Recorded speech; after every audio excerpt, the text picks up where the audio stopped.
ఉగాది పండుగ దగ్గరకొస్తున్నా ఏ తేదీన జరుపుకోవాలనే దానిపై ఇంకా కొలిక్కి రాలేదు. ఈ నెల 28న జరుపుకోవాలని కొందరు పంచాంగకర్తలు చెప్తుంటే కాదు 29న నిర్వహించాలని మరికొందరు సిద్ధాంతకర్తలు చెప్తున్నారు. దీంతో తెలుగు సంవత్సరాది ఉగాదిని ఎప్పుడు జరుపుకోవాలనే దానిపై డైలమా నెలకొంది.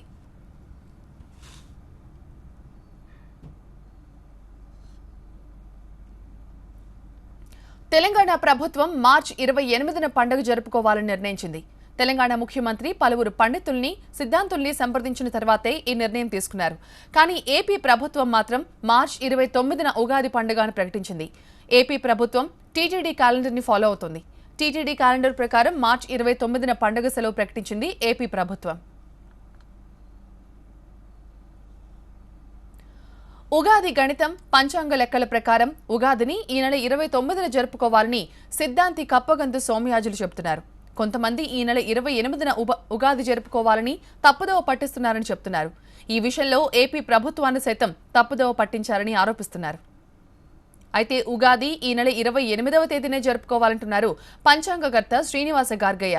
కంచి కామకోటి పీఠం సిద్ధాంతి ఎల్ సుబ్రహ్మణ్యం, హనుమంత వజ్జల సుబ్రహ్మణ్యం తదితర పంచాంగకర్తలు తాజాగా ఏపీ సీఎం చంద్రబాబును కలిశారు. అనేక రాష్ట్రాల్లో ఉగాదిని ఈ నెల 28వ తేదీనే నిర్వహిస్తున్నారని తెలిపారు. నాసా చెప్పిన పద్ధతిలో 29న పాడ్యమి లేదని వివరించారు. 28వ తేదీనే ఉగాదిని నిర్వహించాలని ముఖ్యమంత్రికి సూచించారు.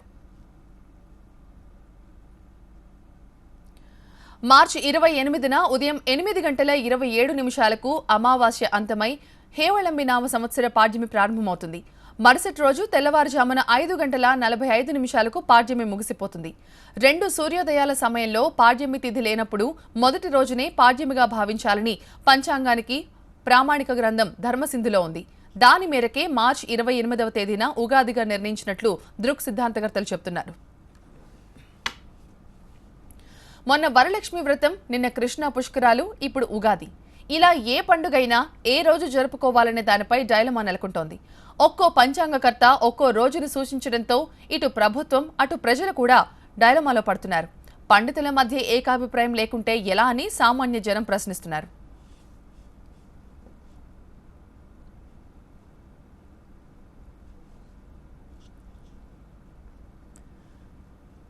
ఇంతకీ ఇప్పుడు ఆంధ్రప్రదేశ్లో మార్చి 28, 29 ఉగాది జరుపుకునేదనే డైలమా ఇప్పటికీ నెలకొంటోంది. అయితే ప్రభుత్వం మాత్రం టీటీడీ క్యాలెండర్ను ఫాలో అవుతూ 29న ఉగాది అని 29న సెలవు ప్రకటించింది. దీనిపై పూర్తి సమాచారాన్ని మా ప్రతినిధి కిరణ్ విజయవాడ నుంచి లైవ్లో అందిస్తారు. కిరణ్,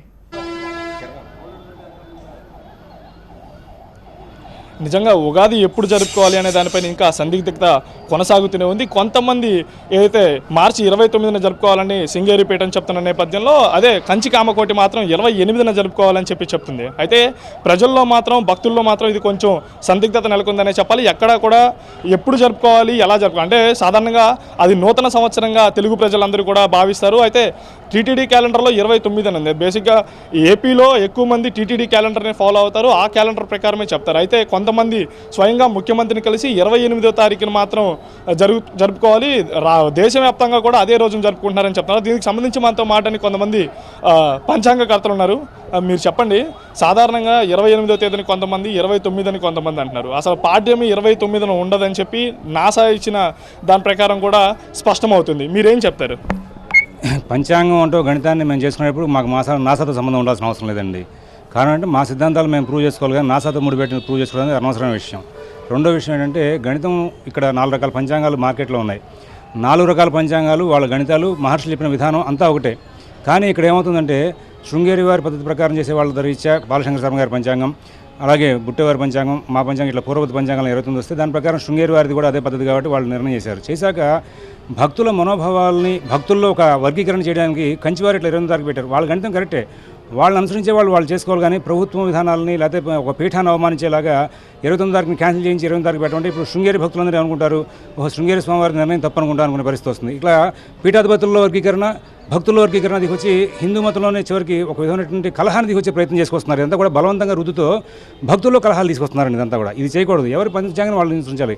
రాష్ట్రపతి అవార్డు గ్రహీత అయినటువంటి మధుర కృష్ణమూర్తి శాస్త్రి గారు ఆయన ఎదురుకుండా ఎవరు మాట్లాడేవాళ్ళు కాదు పంచాంగం మీద. ఆయన పెద్ద పుల్లాగా విరుచుకుపడేవాడు.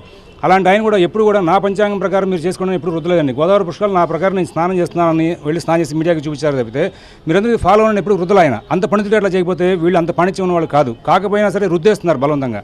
ఇది తప్పు. దీని మూలం భక్తుల్లో కేవలం పంచాంగంలోనే కాకుండా పీఠాలను అనుసరించే భక్తుల్లో కూడా గొడవలు వచ్చే అవకాశం వస్తుంది. వాళ్ళు వాగ్వాదం చేసిన అవకాశం వస్తుంది. సబ్జెక్ట్ లేని వాళ్ళు కూడా మాట్లాడే అవకాశం వస్తుంది. తద్వారా కలహాలు పెరిగే అవకాశం వస్తుంది. మా మతంలోనే మా సంఘంలోనే కలహాలు వచ్చే అవకాశం, దానికి నాంది పలికారని అనిపిస్తుంది ఇదంతా కూడా. మొత్తానికి మీ సంఘంలో ఉన్న కలహాల వల్ల కొంచెం భక్తుల్లో కూడా ఇబ్బందికర పరిస్థితి నెలకొంది. మీరేమో 28 అంటున్నారు, వాళ్ళేమో 29 అంటున్నారు. మీరేం చెప్తారు? 28ని ఎందుకు చేసుకోవాలంటారు అసలు? ఆ కంచికామకోటి పీఠం స్వామీజీ వారు 28 చేసుకోవాలని చెప్పారు. దాని ప్రకారం మేము ఆయన్ని అనుసరిస్తూ మొదటి నుంచి చేస్తున్నాం కాబట్టి ఆయన అనుసరించే మేము చేసుకోవాలని అనుకుంటున్నాం. అది విషయం. అలాగే చేసుకుంటున్నాం. మీరు చెప్పండి, సాధారణంగా పంచాంగం ఎలా చూస్తారు? మీరు 28ని మీరు ఎలా కన్ఫర్మ్ చేస్తారు? అంటే 29 నాడు ఎందుకు చేయకూడదు అంటారు? 28, 29 అనేది గణనలో ఉన్న తేడా వల్ల ఈ తేడా వస్తుందండి. కేంద్ర ప్రభుత్వం వాళ్ళు చాలా సంవత్సరాల క్రితం 1955 ఆ ప్రాంతంలో ఒక ప్రత్యేకంగా ఈ పంచాంగాలన్నింటినీ కూడా భారత ప్రభుత్వం వారు ఏకీకరణ చేయాలి, అన్ని పంచాంగాలు ఒకే రకంగా ఉండాలన్న ఉద్దేశంతో ఒక కమిటీ ఏర్పాటు చేసి ఆ కమిటీ వారు కొన్ని నిర్ణయాలు తీసుకున్నారు. ఆ నిర్ణయాలని అమలుపరుస్తూ కేంద్ర ప్రభుత్వం వాళ్ళు పంచాంగాన్ని ప్రతి సంవత్సరం కూడా ప్రచురిస్తున్నారు. కేంద్ర ప్రభుత్వం వారు అలా పంచాంగం వాళ్ళు అమలు చేస్తున్నటువంటి విధానాలని అనుసరించి వారు ఎన్నుకున్న గ్రహగణిత క్యాలిక్యులేషన్ అనుసరించి ఆ క్యాలిక్యులేషన్ వల్ల దానివల్ల కూడా 28వ తారీఖే ఉగాది వస్తుంది. కేంద్ర ప్రభుత్వం వాళ్ళు బిఎస్ఎన్ఎల్ వారికి కానీ లేకపోతే కనుక గుడిపడవ అనే పండగ కానీ వాళ్ళు చేసుకునేటువంటి వీటన్నిటికీ కూడా 28వ తారీఖునే కేంద్ర ప్రభుత్వం సెలవులు ప్రకటించింది. మన ఆంధ్రప్రదేశ్లో 29వ తారీఖు ఉగాది అని చెప్పి కొంతమంది చెబుతున్నారు. ఎందుకు అంటే వారి గణితం అలా నడుస్తోంది కాబట్టి వారి గణితాన్ని అనుసరించి వాళ్ళు 29 అని చెబుతున్నారు. కేంద్రం ఇచ్చిన పంచాంగం ప్రకారం 28వ తేదీ అని అంటున్నారు. అయితే టీటీడీ తప్పు చెప్పిందమ్మా. టీటీడీ బేసిక్గా ఏపీలో ఎక్కువ మంది దేశవ్యాప్తంగా కూడా టీటీడీ క్యాలెండర్ని నమ్మే పరిస్థితి ఉంటుంది. టీటీడీ ఏదైతే చెప్తుందో ఆ పంచాంగాన్ని ఎక్కువగా నమ్మే పరిస్థితి ఉంటుంది. ఈ నేపథ్యంలో టీటీడీ చెప్పింది తప్పై ఉండొచ్చు అంటారా? టీటీడీ వాడు తెప్పింది తప్పు అనటం కాదండి. ఇక్కడ టీటీడీ వాళ్ళు వారికి తెలిసినటువంటి గణితంలో వారి పరంపరాగతంగా వచ్చిన గణితంలో వారు ఉగాదిని నిర్ణయించారు. వారి గణితాన్ని వారి అనునాయులు అలాగే టీటీడీని నమ్మేవారు లేదా తంగిరాల వారిని నమ్మేవారు, వారిని అనుసరించేవారు, తరతరాలుగా వారిని అనుసరించేవారు దాన్ని ఫాలో అవ్వాలి. అంతేగాని దాన్ని వీరు ఫాలో అవ్వమని వీరు చెప్పేది వారు ఫాలో అవ్వమని ఒకరి మీద ఒకళ్ళు రుద్దటం అనేది సరైన విధానం కాదు. అది మొత్తానికి ఏదైతే పంచాంగంలో ఉన్న గణిత లెక్కల వల్ల కొంచెం ఇబ్బంది కలుగుతుందని చెప్పాలి. భక్తులందరూ కూడా 28 చేసుకోవాలా, 27 చేసుకోవాలా, 29 చేసుకోవాలా అనే అంశం మీద కొంచెం కన్ఫ్యూజ్ అవుతున్న పరిస్థితి వాస్తవమే. సాధారణంగా మొదటి నూతన సంవత్సరంగా ఉగాదిని భావిస్తారు. ఎక్కువగా ఆ రోజు భక్తులు గుళ్ళకి వెళ్ళి దర్శనాలు చేసుకొని వాళ్ళ జాతకాలు అవన్నీ కూడా ఆ రోజు నుంచే ప్రారంభిస్తారు. ఆ రోజు నూతన సంవత్సరంగా భావిస్తారు. అది అలాంటి రోజున కన్ఫ్యూజన్ ఏర్పడడంలో భక్తులు కొంచెం ఇబ్బంది పడుతున్న పరిస్థితి కనిపిస్తుంది.